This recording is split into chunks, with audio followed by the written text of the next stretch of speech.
guys, this is our third podcast, episode 3, theaboutpodcast.com. Our guest is PJ Bovee. He's a vlogger, blogger, professional musician, entrepreneur, amazing all-around beardy Mick San Diego Padres fan.com. I don't know what that means. But anyways, enjoy our podcast. It's pretty interesting and awesome, just like PJ. You're so sweet.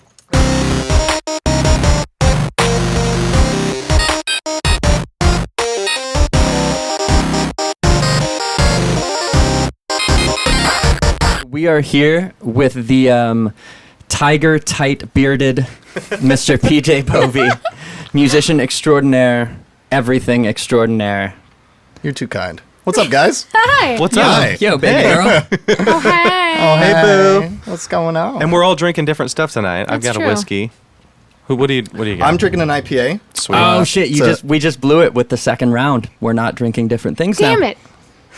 We're not? Nope. No, now they're drinking the Oh, same we're beer. drinking the same. Oh, the first time I was drinking a pale. So we're 2 rounds in, everybody. All We're right. 2 Yeah, rounds yeah. in. At least So, two. yeah, right. At least half of us Right. are. we're 2 rounds in, and Josh is a fucking liar. It didn't take long for me Moral to of start the lying. story. So that's a great way. Welcome to the third podcast. Yeah.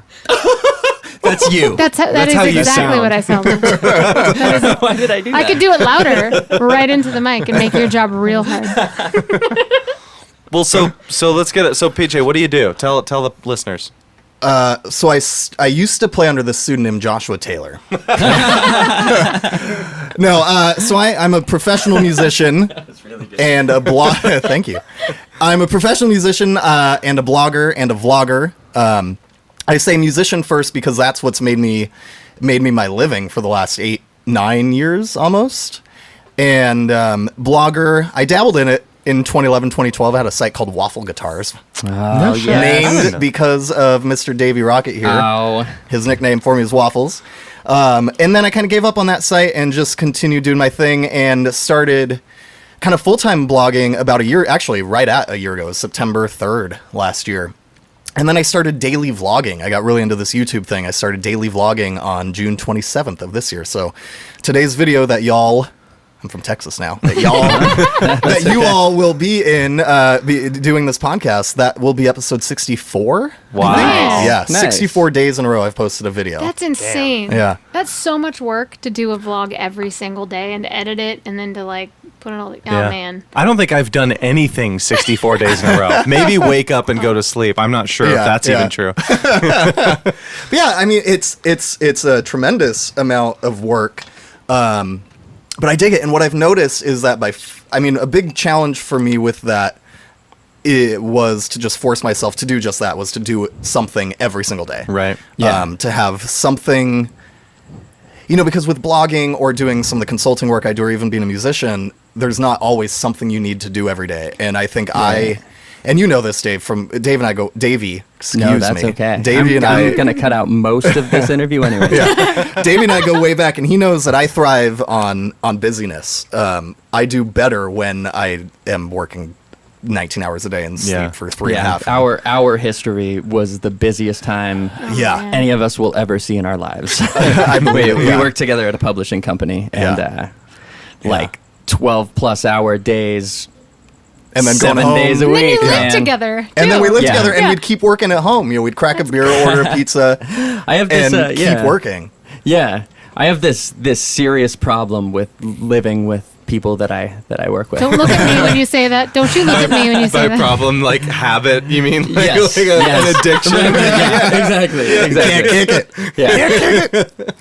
Well, we should touch on our history at some Yes, point again, absolutely. but quickly, the vlogging thing, like I said, I did it to force myself to do something every single day.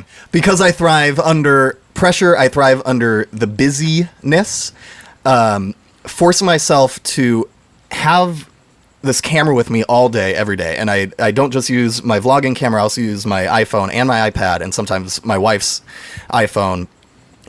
I have to think like, what shots can I get today? And what I need to talk to the camera. And then every night before I go to bed, lately I've done a few in the morning, but I'm waking up at like 5 in the morning to start editing because I want to start working around 7:30. Yeah. So no matter what, before I go to bed or first thing in the morning, talking 5 in the morning, I edit. I have to do this thing every single day, and I have to get it posted. Yeah, it's crazy. With a lot of the blogging, vlogging, podcasting, all this kind of stuff, part of it is building a real relationship with people or making yourself a character in people's actual lives to be engaging. And if you aren't doing it all the time, then they don't get to know you in the way that... They don't get to know you, and you don't get to know them. And it's not that I'm not getting like 1 million comments every day or 1 million views or anything yet. Maybe someday. Right. But I'm trying to put racist things in the comments as often as I can, but I'm just one man. I know, and I appreciate that. It keeps me busy. Delete. Big brothering my hatred. But where were we going? What was I talking about? Well, consistency. Yeah. Consistency. Well, and getting to know somebody. So part of it is, I sit and I talk to my vlogging camera, and I'm imagining that people are out there watching. And granted, it might only be like 14 or 15 people every day right now. Sometimes a little better, sometimes worse. But I'm imagining them talking to people. I'm not just talking to a camera, and that makes it feel more natural. So like you said, I'm creating this character for people to watch. But I'm doing my damnedest to be myself and stay positive and do good things and do fun things that sure, I'm this character. People may not know me who are watching it, but they're inviting me into their lives, essentially, right? And that's a lot to ask. So who's to say that my content or you guys on the podcast or anybody or the blog or whatever you're doing, even music, even our music that we play and we write, who's to say that, we're worthy of being in somebody's lives? Yeah. But we all hope to be worthy. Right. And one thing that we talk about sometimes is obviously right now there are thousands of people listening to this, but we're talking like it's millions, because when there are millions, they're going to want to listen to the back catalog. No, but that actually is part of the thinking for real, though, is the even though there's probably 2 people that are going to hear this, hopefully at some point. Eventually there'll be 20. And you were talking about getting to know each other, like your audience getting to know you, and you getting, that's kind of part of consistency. It seems like you're kind of getting to know yourself. It's like rather than crafting a character, you're getting to know who you are as a vlogger, or who am I as a podcaster, who am I as a performer. It's like the same, no matter how well you think you know yourself, each time you inhabit a new role, you have to get to know yourself in that role. And so that's kind of seems like part of the journey too. You kind of just blew my mind. Yeah, no, I seriously. absolutely agree with that. No, it's totally true. And I guess I've been realizing this ever so slightly, but I haven't chewed on it and put it into words myself. But since I started vlogging with a V, as in Victor. Who's Victor? He's this guy I vlog with. He's my cameraman. He's very handsome. He's super handsome. It's your beard. I'm telling Meg. Oh no, she supports it. Because when I fool around with him, I don't have to bother her. Since I started vlogging, a big thing that I've just kind of started to, it's been something I've always focused on just internally and with myself, and maybe just talking with my friends or whatever. But I've gotten to know myself kind of on camera, and I've gotten used to having this camera in front of me all day and talking to it and talking to the people on the other side of it. And also within that, or aside from that, with my blogs, if you guys have been following, or if anybody listening has been following, over the last, 6 weeks, 8 weeks, 8 weeks now that I've been vlogging, my writing has steered so far towards positivity. And most of my vlogs talk about positivity as well. And I've noticed that, like I said, I've always tried to be a positive person, and we all struggle with the downtimes or depression or whatever. I always try to be a positive person, but I'm noticing my vlog take this huge shape of like just trying to inspire people and be positive. So I'm learning in myself that fuck man, I want to be positive all the time. And even when I'm not, I want to force it. And I maybe not fake it, maybe that's the wrong term, but I want to put on the positivity when I'm filming myself so that inherently it makes me feel better, and hopefully it makes the people watching it feel good too. It's that not old, but that psychological phenomenon that I the Superman pose thing. Yeah. Yeah. Yeah. If you have a job interview and you stand outside in the Superman Yeah. pose for 30 seconds first or something, I then it actually actually- makes you more confident. Absolutely. Right. I wrote So you're about probably that in a actually post. more positive. Yeah. Yeah. It's not even it's not like, the cliche fake it till you make it. You're not so much faking it as you're inviting it to actually inhabit you. You're willing the attitude into existence. You're tapping into that positivity that you Right. already That's have innate. within you. You're just allowing yourself to grab that and be like, oh, that was in me. Cool. I'm Right. going to just portray that. And Right. and then realizing afterwards, that's something I had in there already. And also, maybe I'm I so- should try and do that. Yeah. This is a little off topic, but It's Already in Me is the title of the Joshua Taylor Oh, autobiography. yeah. I like to slip that in anytime I can. Hey! Which is the Sandy Yes, King story.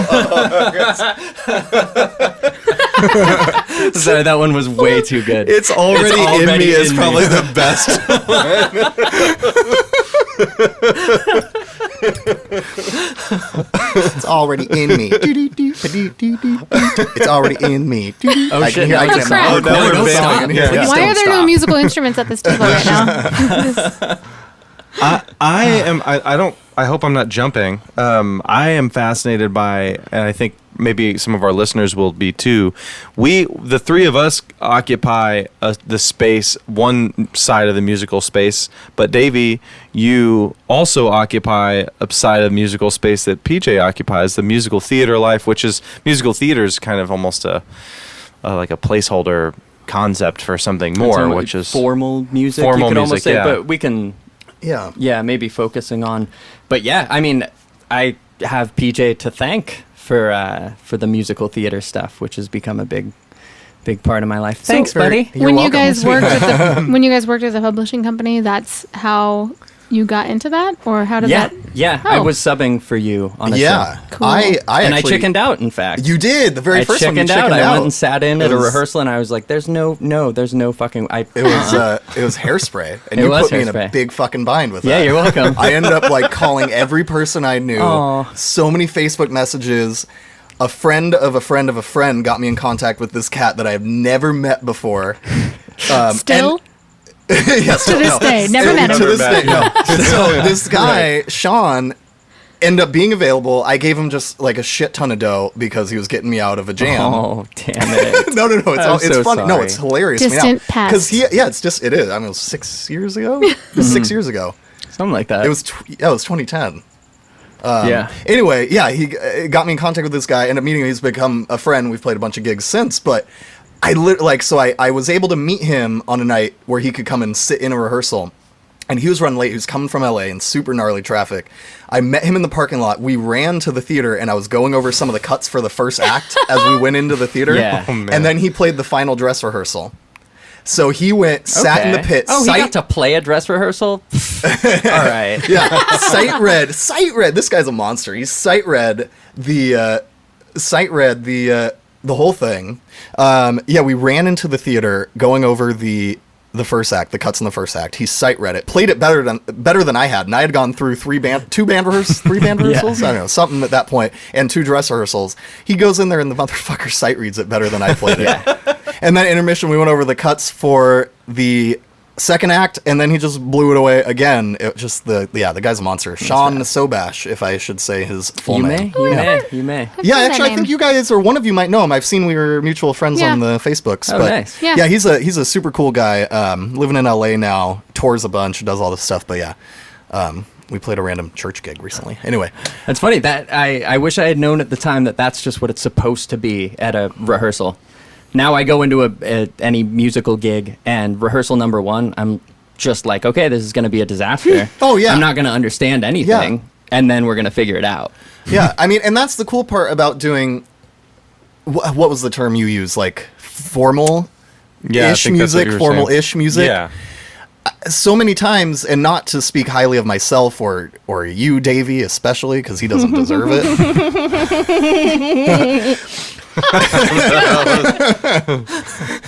Oh, we need to put that face as face extra that went with content that. on this. Damn it! Where was So my camera? everybody picture the face first, and then check the website and see how close you are. Damn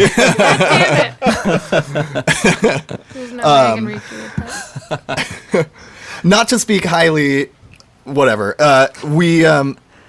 We're all professionals that show up for these theater gigs. You know, I'm using air quotes here, the bunny rabbits. It's a formal music thing. Actual bunny rabbits. Yeah, You brought I two. killed Check two the on my site. way here, just roadkill, and I just held them up by their feet. Jiggled them around. Jiggled them around. Sorry for the blood, by the way. Let's say you held them up by their feet. Let's stick with that. Oh man, the first rehearsal, like you were kind of getting at. Nice. The first rehearsal, like you were kind of getting at, Davy, is it's not necessarily a train wreck, but you're more or less expected that it's sight reading, and you're just kind of getting through it. You're chugging along. You're going to get through it and figure out what everything is, and then you figure out where the problem areas are and where you need to work on it. Unless I hear through the grapevine or somebody who's played it before, or maybe the MD or somebody says ahead of time, like, "Hey, this is a gnarly show, and you're carrying it. You better Right. look at it." Like last year, we played All Shook Up. It's an all Elvis musical. But it's like kind of Elvis on crack, where some of the guitar it's parts very are just guitar like heavy. it's You were like just guitar one, ripping.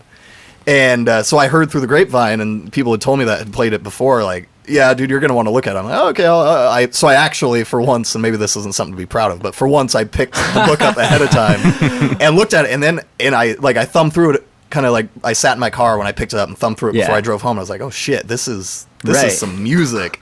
So I went and I spent like a couple weeks like actually shedding it out. You murdered it. By the way, Thank you. I Great. thumbed through it is the PJ Bovee story. It's Nice. true. Yeah. Yeah. I mean, Although well, I think it's him. I thumbed through him. Yeah. I thumbed through him. But like a right. hymnal. Yeah, I thumbed through him. Right. Number 64. Quite. Do you guys want to? Should we sing a passage of it? Oh yeah, here we or- go. Ready, everyone?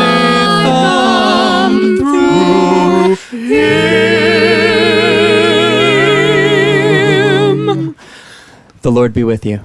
And also with you. Wow.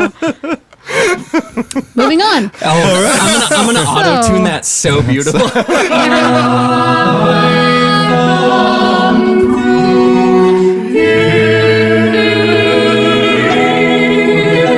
Davey, one of the things that you've said a lot, because we have this conversation a lot, because he's got a foot in both worlds and is always playing with us, is that it is really interesting to think about well, I mean, there's a lot of interesting things. I guess one of them is that those worlds don't overlap a lot. That's kind of interesting to me too, that there's these whole two different worlds of musicians that rarely ever interact with each other, know very little about what the other's life and work is about, and in a lot of ways their competencies don't overlap a lot, you know, like depending on the musicians themselves. But Oh yeah. Right. Yeah. that's Glad you interesting made to that me. point. Yeah. I feel like Davy and I'm sorry to cut you off, Sandy. No. I feel like Davy and I are kind of the two, possibly the only two I know, maybe besides our buddy Eric, who do both. Right. Like Right. at least on a consistent basis. And maybe, and I don't mean to put you down. I hope it doesn't sound like this. Take it in the spirit which it's intended, but you're more like 90%, maybe not even 90, 80% you guys' world and 20% theater, and I'm like 80 to 90% theater and 10 to 20% your world, because we Yeah, I we agree. have our I group that we agree. play Right. out and do that thing, but What an interesting thing to think about, though, from either side. Right. How Right. the world of, the working blue collar musician, or even the musician who's like struggling, trying to make it, who's like playing with their band once every month or whatever, or the people that are playing their music 5 nights a week, they have no idea what it's like to play 5 nights a week or 6 nights a week in a musical theater show, and that none of those people you can relate with at all. The people that play, and it blew my mind when the two of you, PJ and Davy, brought that to my attention. That Right. They have that very it's, little to do with each other. Right. it's so It's really crazy. strange because I mean we hang out with you guys, and I don't know why. I guess I took it for granted that maybe there's more people like you, but there's Right. not, and that's so weird to Yeah, me. it's a total rarity. I think if I can expand on your point and say something that you said to me that relates really closely to it, is it seems so incredible to somebody that doesn't sit through 5-hour rehearsals where you're sight reading a bunch of stuff. It seems so so just ridiculous that there's musicians that can just sight read this amazing music. So you put them on a pedestal. You kind of look, oh, they're all superior musicians, and it's really interesting that they would come to one of our shows and be blown away. You couldn't ask them to sit in. Right. A lot of those musicians, you couldn't say, hey, Right. okay, French horn solo. Yeah. Yeah. I mean, it depends on where that person came from. Sure. Your French horn solo is probably a perfect example because it's not a whole lot of jazz French horn coming around. Yeah. That's true. I guess you play guitar and bass, and so do you. Yeah. And that's more common in both worlds than it is a Exactly. French horn or a clarinet or a flute, in R&B music. It's true, Or but- soul music that's playing. I think that observation. I think that observation is true both ways, though. It's really interesting because so on the one hand, I don't know why I'm putting it in these terms, but it seems the easiest to illustrate. On the one hand, so an assumption that a theater musician might make about a singer-songwriter or somebody from that world that would be largely accurate is that they can't read, they probably can't chart their tunes, they probably don't understand song form or song structure, they probably couldn't tell you, probably couldn't spell C# diminished, they wouldn't know what that looks like on a staff, and by and large they'd be correct. But then there are some of us who do know how that works and understand all that and use that, and in the other direction, there are probably somebody who goes out and gigs and takes improv solos regularly on their gigs, like we try to do, could look at a theater musician and go oh, they're very well rehearsed and they get all this practice and they know how to read and they're good technicians on their instrument, but they probably couldn't take a solo, which a good percentage of the time at a certain level that's going to be true, but then there are cases in which that's not true. So it's interesting to think I wonder where that line is. Is there a level? I hate to put it in such black and white terms, but is there a level at which you get to a certain competency level and everyone can do everything? Is there this category out there of Really good monster question. musicians who just do everything everywhere? I don't know. I mean, I don't know for sure, obviously, but I don't think it's a level. I think that they're two worlds and they overlap, kind of like a Venn diagram. And when it does, it's interesting to me that it doesn't overlap more, though. Right. Just knowing what you have to do when you're out playing music and to improvise and to learn how to play the guitar. And if you're so interested in trying to figure out, that's Trillian. Trillian makes another appearance. She's making sure we're safe, all right? I think she's making sure she's in the podcast. True. She needs to be a part of it. She's It's not going to okay. get paid for the episode if she She's doesn't. kind of a bitch. But your point. Yeah, I think it's interesting to me that they don't overlap more and that I took for granted that they did until I've been hanging out with the two of you and been like, oh, that's really weird that doesn't overlap more. Yeah. Because you don't think about it in terms of intelligence. You're not more intelligent Right. because you Right, can not at read all. music. Or even more musically improvise. competent. Yeah. One way it's or the all- other. It all kind of different feels competencies. on the same line of musicality to me Yeah. for some reason. I don't know how to do all of it. I don't know how to do most of it. But I would think being a musician... Oh... Please sit tight. We are experiencing technical difficulties. Touching on that, getting at the level, whether there is a level or not or whatever, I think, and maybe it's biased because I studied jazz in school and I used to consider myself a jazz guy and have all these super cool jazz friends. Oh, who are- that's so weird because usually people that study jazz and play jazz aren't at all elitist. I know, right? That's exactly my point, right? So, but I feel, and I've always said this, and I'll turn it a little bit to include another sector of musicians. The real jazz heads, the real guys, and I'll drop a few local names that maybe a lot of people won't know, but I'll do Peter it. Sprague, the guitar player, and you knew I'd mention him, and Of course. and Gunnar Biggs is a bass player, Duncan. and Duncan Moore, even any of those guys, they are jazz players through and through. Some of the most virtuosic, just smart composers and improvisers and players around. And it's not just that they're these West Coast jazz guys. It's not just that they're these San Diego guys, whatever. They've played all around the world. They've toured with some of the biggest names out there. what it is that, you know, they do a killer job doing it, and that's what they're happy doing. But if you stuck them in any of the theater shows we played, they'd knock it out of the fucking park. Right. If you asked them to come and sit in with KTP, they'd knock it out of the fucking park. Yeah, Right. absolutely. If you threw them up with John Mayer or Toto or whatever, they're gonna knock it out of the fucking park because they just know music. So I Right. think, you know, maybe there isn't a level like you were saying, Sandy, until there is a Until level. there is You know what I mean? It could almost And we be don't know them. And we, We're not there yet. No, yeah. well, you didn't mention Ron King, who Who's we that? do play with. Sounds like a hack to me. No, but maybe not so much level, but focus. I find it That's- really interesting. So what I was saying earlier about saying, hey, French horn player, take a solo. There's a good chance that he could rip a solo, but if a chart was fucked up, for example, and we were saying, oh, we need to cut a couple measures. How can we turn this back around to the top of the tune? And any of us would be able to say like, oh, okay. So right here, let's just do a 6-2-5-1. Let's just, Yeah.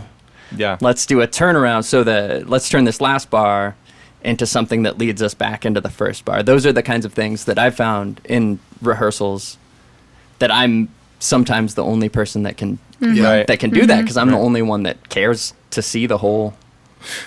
I think the focus that when you said about focus too, I was thinking that while you were talking too, Sandy, and I think that is a good point. Like, is that it's maybe that's a good lesson in general, like about life, is that, I think musicians, we're artists, but we're also a little bit like athletes in the sense that we're competitive with ourselves and we're always pushing. I mean, creative people all are. We're all trying to raise our own bar.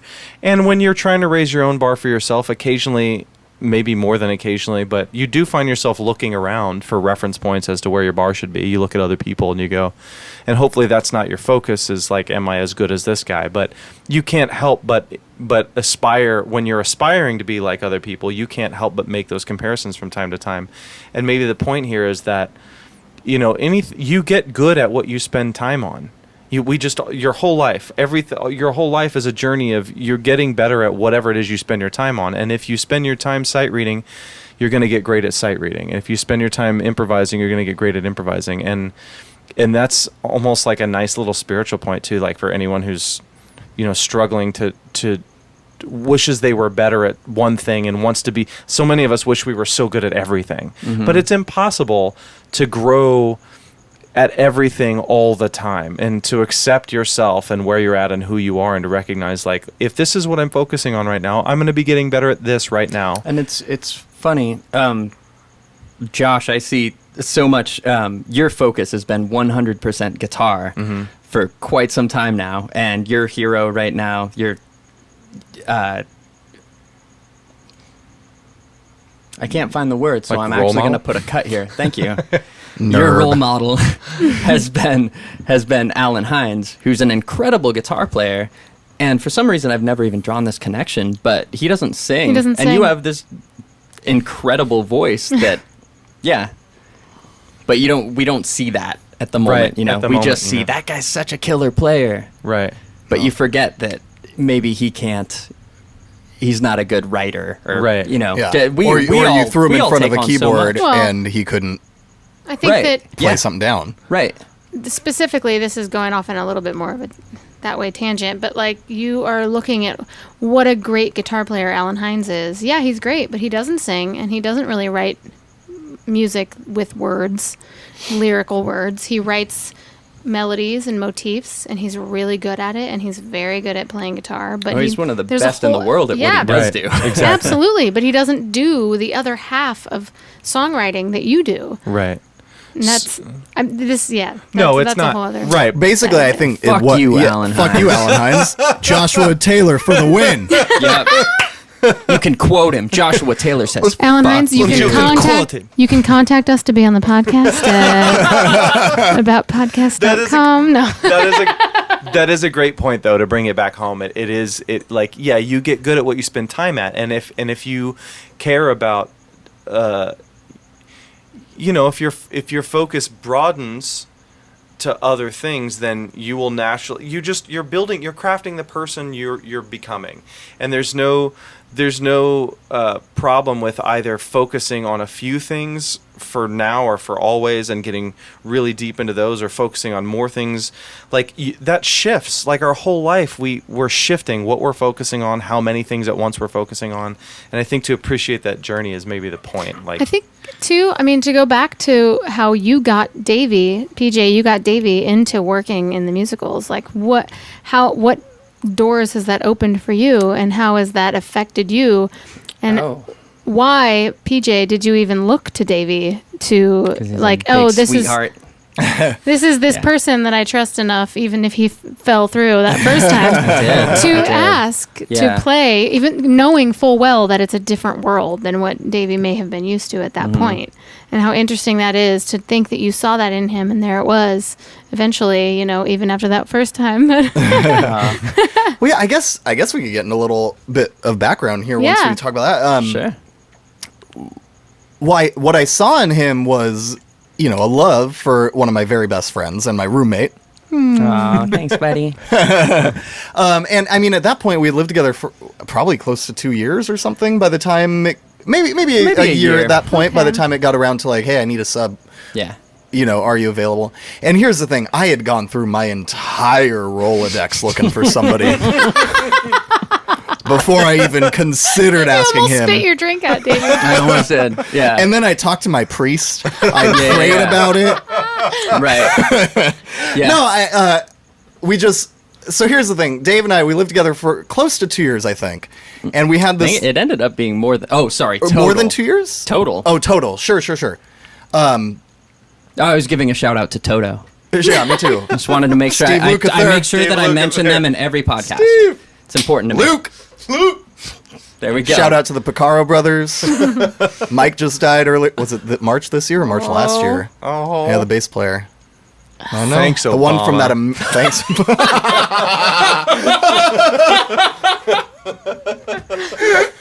Perfect. Josh just won the podcast.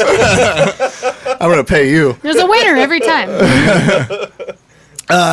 So I guess we were living together for so long at that point, and Davy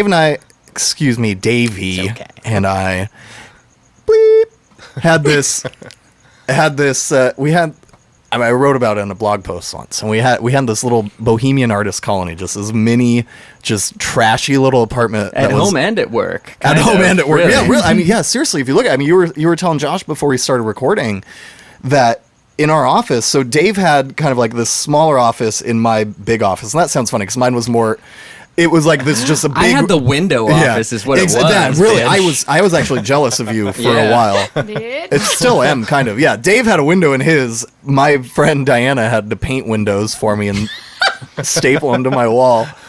But so I had this big giant room, and Dave had this sexy little corner of that room with a window and a door. That's true. Even though they discouraged us from well, they never got on your case because I was the one person that was allowed to because I was always mixing. Those were big air quotes. Those were real big air quotes. Sleeping. Yeah, sleeping. Manning the glory hole. Right. Well, you have to close the door for the glory hole to work. Yeah, otherwise you don't get proper suction.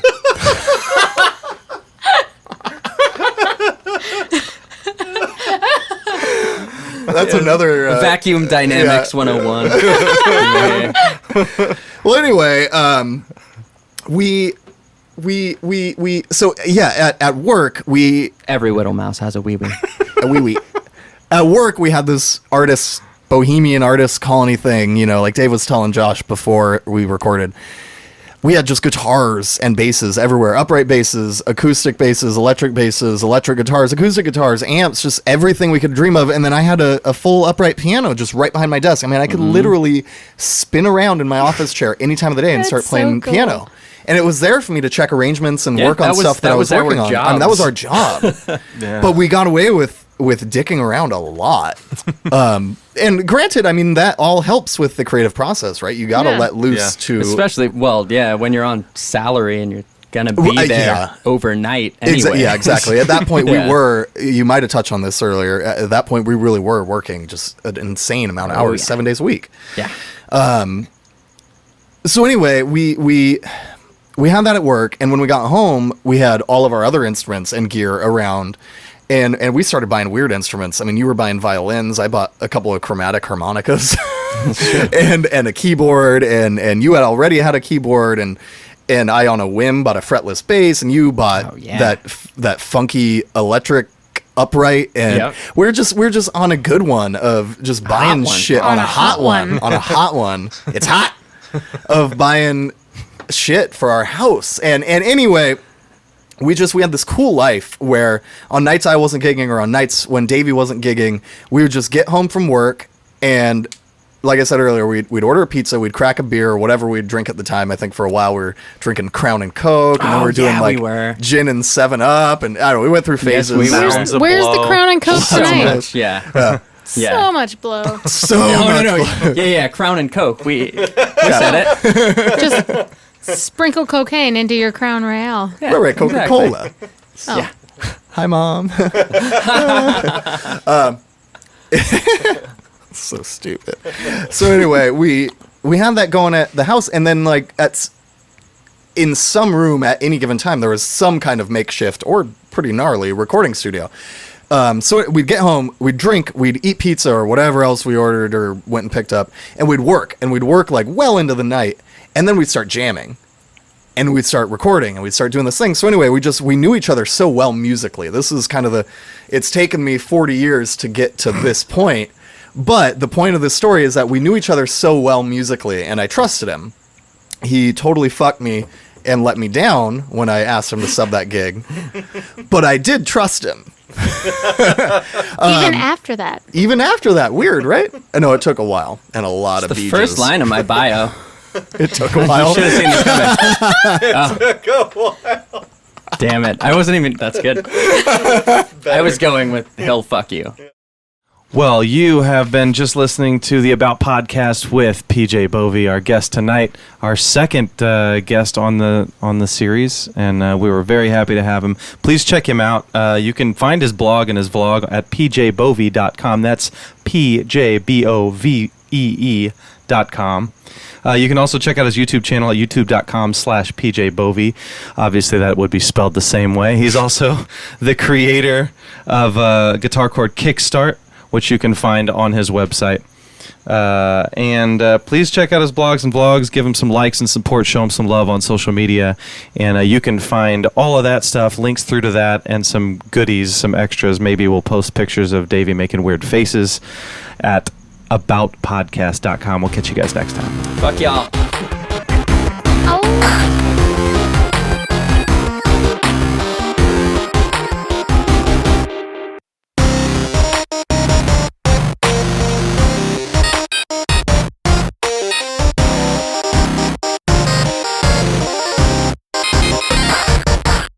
I have something to say about you, Sandi.